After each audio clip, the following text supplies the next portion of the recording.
ರಾಜ್ಯದಲ್ಲಿ ಈಗ ಆಗ್ತಾ ಇರುವಂಥ ಪರಿಸ್ಥಿತಿಗಳು, ದೇಶದಲ್ಲಿ ಆಗ್ತಾ ಇರುವಂಥ, ಪ್ರಪಂಚದಲ್ಲಿ ಆಗ್ತಾ ಇರುವಂಥ ಪರಿಸ್ಥಿತಿಗಳೆಲ್ಲ ಒಂದು ಕಡೆಗೆ ಯುದ್ಧದಿಂದ ಆಗಿರುವಂತಹ ನಷ್ಟ, ಕಷ್ಟ ಎಲ್ಲವೂ ಇದೆ. ಆದರೆ ರಾಜಕೀಯಕ್ಕೆ ಮಾತ್ರ ಯಾವುದೇ ರೀತಿಯಾದಂಥ ಕಷ್ಟ, ನಷ್ಟ ಏನೂ ಆಗೋದಿಲ್ಲ. ಅವರಿಗೆಲ್ಲರೂ ಕೂಡ ಲಾಭ ಲಾಭ ಲಾಭನೇ.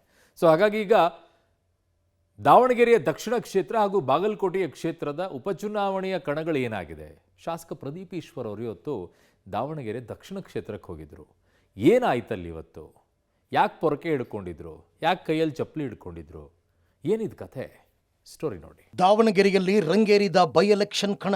ಘಟಾನುಘಟಿಗಳಿಂದ ಅಬ್ಬರದ ಪ್ರಚಾರ, ಹೈ ಡ್ರಾಮಾ. ಪ್ರದೀಪ್ ಈಶ್ವರ್ ಪ್ರಚಾರದ ವೇಳೆ ಗಲಾಟೆ.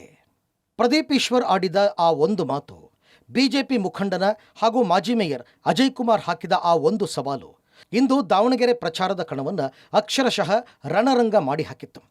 ಬಿಜೆಪಿಯವರು ಅಯೋಗ್ಯರು ಎಂದಿದ್ದ ಶಾಸಕ ಪ್ರದೀಪ್ ಈಶ್ವರ್ ವಿರುದ್ಧ ಸಿಡಿದೆದ್ದಿದ್ದ ಬಿಜೆಪಿ ಮುಖಂಡರು ತಾಕತ್ತಿದ್ರೆ ದಾವಣಗೆರೆಗೆ ಕಾಲಿಡುವಂಥ ಸವಾಲು ಎಸೆದಿದ್ರು. ಕೇಸರಿ ನಾಯಕರು ನೀಡಿದ್ದ ರಣವಿಳ್ಯವನ್ನು ಸ್ವೀಕರಿಸಿದ ಪ್ರದೀಪ್ ಈಶ್ವರ್ ಇಂದು ಬಿಜೆಪಿ ಕಚೇರಿ ಹತ್ತಿರದಿಂದಲೇ ಚುನಾವಣಾ ಪ್ರಚಾರದ ಕಣಕ್ಕೆ ಇಳಿದರು. ಆಮೇಲೆ ನಡೆದಿದ್ದು ಅಕ್ಷರಶಃ ರಣರಂಗ.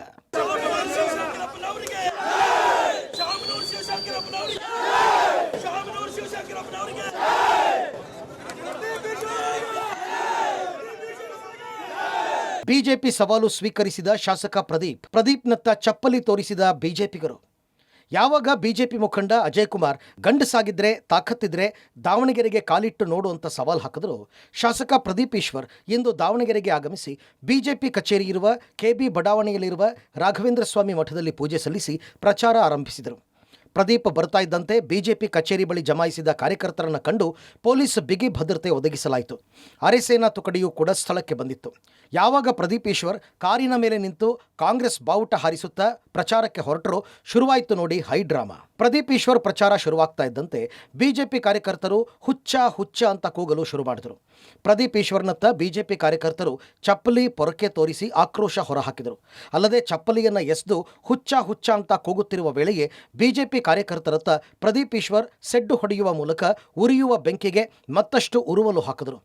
ಒಂದು ಹಂತದಲ್ಲಿ ಉಭಯ ಪಕ್ಷದ ಕಾರ್ಯಕರ್ತರ ನಡುವೆ ದೊಡ್ಡ ಗಲಾಟೆಯಾಗುವ ಸಂಭವ ಕೂಡ ಇತ್ತು. ಆದರೆ ಎರಡೂ ಕಾರ್ಯಕರ್ತರ ನಡುವೆ ನಿಂತ ಅರೆಸೇನಾ ತುಕಡಿ ಮುಂದಾಗುವ ಅನಾಹುತವನ್ನು ತಡೀತು. ಪ್ರಚಾರಕ್ಕೆ ಚಾಲನೆ ನೀಡಿದ ಸಮರ್ಥ ಶಾಮನೂರು ತಾತನಂತೆ ಈಶಾನ್ಯ ಭಾಗದಿಂದಲೇ ಪ್ರಚಾರ ಆರಂಭ. ಪ್ರದೀಪ್ ಈಶ್ವರ್ ಮತ್ತು ಬಿಜೆಪಿ ನಡುವಿನ ಹೈ ಡ್ರಾಮಾಕ್ಕೂ ಮೊದಲು ದಾವಣಗೆರೆಯಲ್ಲಿ ಪಕ್ಷದ ಪ್ರಚಾರಕ್ಕೆ ಕಾಂಗ್ರೆಸ್ ಅಭ್ಯರ್ಥಿ ಸಮರ್ಥ ಶಾಮನೂರು ಅಧಿಕೃತವಾಗಿ ಚಾಲನೆ ನೀಡಿದರು.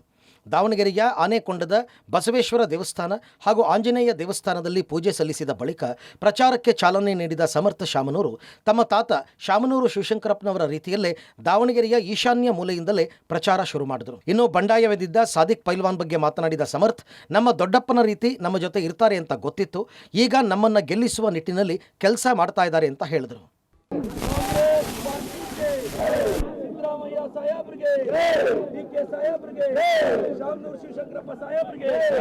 ದಾವಣಗೆರೆ ದಕ್ಷಿಣ ಕ್ಷೇತ್ರದ ಉಪಚುನಾವಣೆಯ ಕಾಂಗ್ರೆಸ್ ಅಭ್ಯರ್ಥಿ ಸಮರ್ಥ ಶಾಮನೂರ್ ಅವರು ಇವತ್ತು ಅಧಿಕೃತವಾಗಿ ಪ್ರಚಾರಕ್ಕೆ ಚಾಲನೆ ಕೊಟ್ಟಿರುವಂಥದ್ದು. ಇವತ್ತು ಅಜ್ಜವರು ಕೂಡ ಇದೇ ಪ್ರತಿ ಚುನಾವಣೆಯಲ್ಲೂ ಕೂಡ ಇಲ್ಲಿಂದನೇ ಶುರು ಮಾಡ್ತಾ ಇದ್ರು ಕ್ಯಾಂಪೇನಿಂಗ್ ಎಲ್ಲ.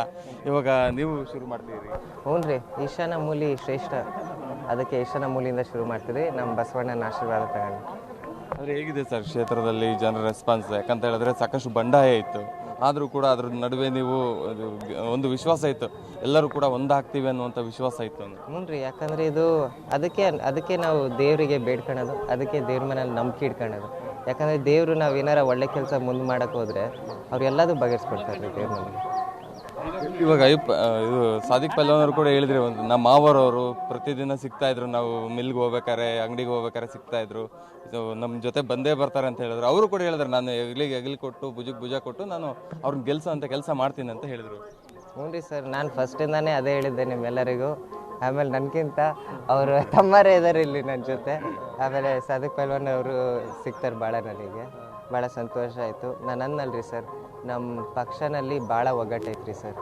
ಬೇರೆ ಪಕ್ಷನವರು ಒಗ್ಗಟ್ಟೈತಿ ಅಂತ ಪ್ರಚಾರ ಮಾಡ್ತಾರೆ, ಒಳಗೈತಾ ಇಲ್ಲ ನೀವೇ ಹೇಳ್ರಿ, ಎಲ್ಲರಿಗೂ ಕಾಣ್ತಾ ಐತಿ. ಆದರೆ ನಮ್ದ್ರಲ್ಲಂತೂ 100ಕ್ಕೆ 100 ಒಗ್ಗಟ್ಟು ಯಾವಾಗಲೂ ಇರ್ತೈತಿ ಸರ್. ಬಾಗಲಕೋಟೆಯಲ್ಲಿ ಜಮೀರ್ ವಿರುದ್ಧ ಆಕ್ರೋಶ. ಮುಸ್ಲಿಂ ನಾಯಕರಿಂದ ಗೋ ಬ್ಯಾಕ್ ಜಮೀರ್ ಘೋಷಣೆ. ಒಂದು ಕಡೆ ದಾವಣಗೆರೆಯಲ್ಲಿ ಪ್ರದೀಪ್ ಈಶ್ವರ್ ಪ್ರಚಾರಕ್ಕೆ ಬಿಜೆಪಿ ನಾಯಕರು ಕಾರ್ಯಕರ್ತರು ವಿರೋಧ ವ್ಯಕ್ತಪಡಿಸಿದರೆ ಇತ್ತ ಬಾಗಲಕೋಟೆಯಲ್ಲಿ ಸಚಿವ ಜಮೀರ್ ವಿರುದ್ಧ ಮುಸ್ಲಿಂ ಸಮುದಾಯ ಮುನಿಸಿಕೊಂಡು ಗೋ ಬ್ಯಾಕ್ ಜಮೀರ್ ಎಂಬ ಘೋಷಣೆ ಕೂಗಿದೆ.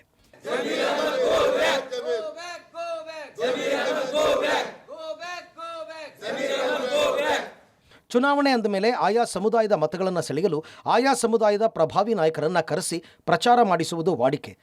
ಆದರೆ ಬಾಗಲಕೋಟೆಗೆ ಜಮೀರ್ ಅಹ್ಮದ್ ಬರೋದು ಬೇಡ ಅಂತ ಅಂಜುಮನ್ ಕಮಿಟಿಯ ಸದಸ್ಯರು ಹಾಗೂ ಮುಸ್ಲಿಂ ಮುಖಂಡರು ಹೇಳಿದ್ದಾರೆ.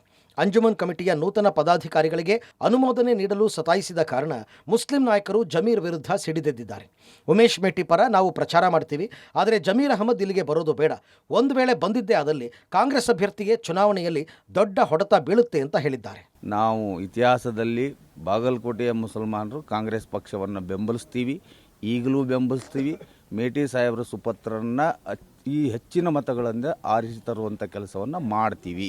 ಸಮುದಾಯದ ಕೆಲಸ ಮಾಡಬೇಕಾಗಿತ್ತು, ಮಾಡಲಿಲ್ಲ, ಅನುಮೋದನೆ ಕೊಡಲಿಲ್ಲ. ಇವರು 9 ತಿಂಗಳ ಕಾಲ ನಮ್ಮ ಸಂಸ್ಥೆಗೆ ಏನು ಅನ್ಯಾಯ ಮಾಡಿದ್ರಲ್ಲ, ಬರೀ ಸಂಸ್ಥೆಗೆ ಅನ್ಯಾಯ ಮಾಡಲಿಲ್ಲ, ಈ ಬಾಗಲಕೋಟೆಯ ಜನರಲ್ಲಿ ಭಿನ್ನಾಭಿಪ್ರಾಯ ಮೂಡಿಸಿದ್ರು. ಸದ್ಯ ದಾವಣಗೆರೆ ದಕ್ಷಿಣ ಹಾಗೂ ಬಾಗಲಕೋಟೆಯ ಉಪಚುನಾವಣೆಯಲ್ಲಿ ಉಭಯ ಪಕ್ಷದ ಕಲಿಗಳು ಪ್ರಚಾರದ ಅಖಾಡಕ್ಕೆ ಇಳಿದಿದ್ದಾರೆ. ಆರಂಭದಲ್ಲಿಯೇ ದಾವಣಗೆರೆಯಲ್ಲಿ ಒಂದು ರಣರಂಗವಾದರೆ ಬಾಗಲಕೋಟೆಯಲ್ಲಿ ಇನ್ನೊಂದು ರೀತಿಯ ಬೆಳವಣಿಗೆ ನಡೆದಿದೆ. ಈ ಎಲ್ಲ ಹೈಡ್ರಾಮಾ ಆಕ್ರೋಶಗಳು ಯಾರಿಗೆ ಲಾಭ ತರಲಿವೆ, ಯಾರನ್ನ ನಷ್ಟಕ್ಕೆ ಗುರಿ ಮಾಡಲಿವೆ ಅನ್ನೋದು ಫಲಿತಾಂಶದ ದಿನವೇ ತಿಳಿಯಲಿದೆ. Political bureau, public TV.